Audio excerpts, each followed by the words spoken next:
welcome to the Lincoln Club. I have two questions. One is domestic and international.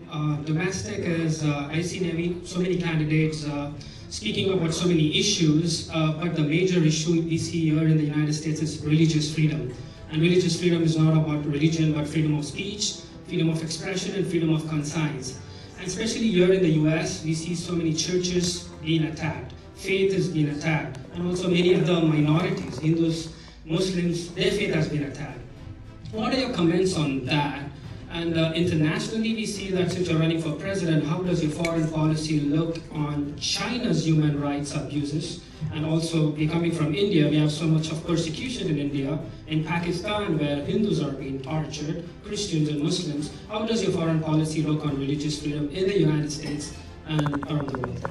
I appreciate that. And even in countries like, I know you're not supposed to say it, but Ukraine right now, who will shower hundreds of billions of dollars on a nation that's fundamentally hostile to any challenge to its own authority, including the church in Ukraine, which, when you think about internationally, that's actually what comes foremost to mind.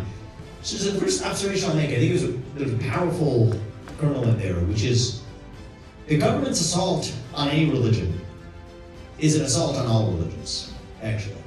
And the real divide in this country is not between the peoples of many different faiths, especially during COVID-19 and the pandemic. We saw an assault on synagogues, churches, and temples alike.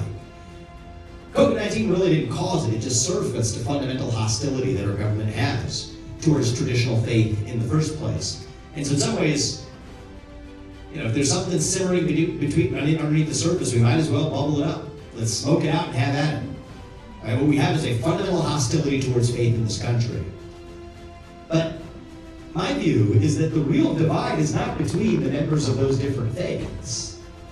It is between beliefs in time-tested religions and belief in modern cults that have not withstood the test of time. I want to dignify them by calling them religions. The modern climate cult or whatever, that substitutes for the need of traditional religions. And the most dangerous religions of all are those that we fail to recognize are actual true religions in the first place. So you go to school, or you show up at work.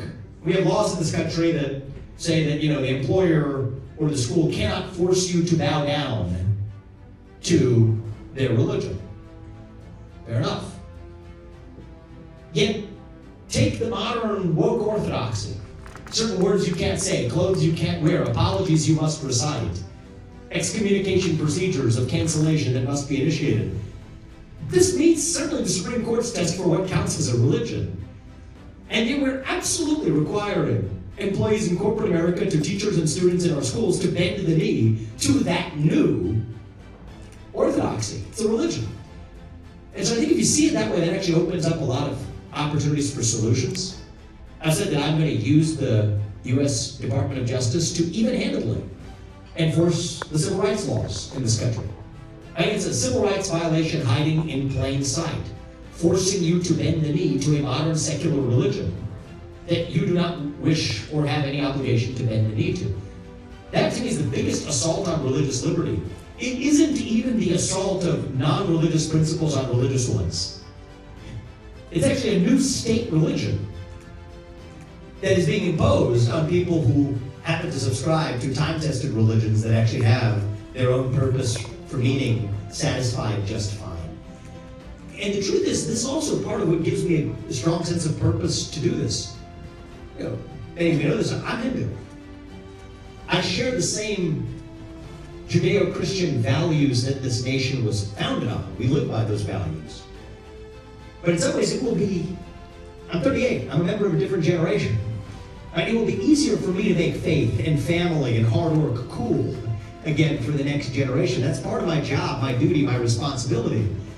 And I will be able to fight for religious liberty with a level of ardence without having to apologize or be soft around the edges to say, no, we're holding the line, precisely because it might just be, as a younger person from a slightly different background, easier for me to do that in an unapologetic way. And I think we live in a moment where, yes, we must hold that line on religious liberty, or else we lose the last bastion that actually grounds us in a time of, I would say, deep cultural peril.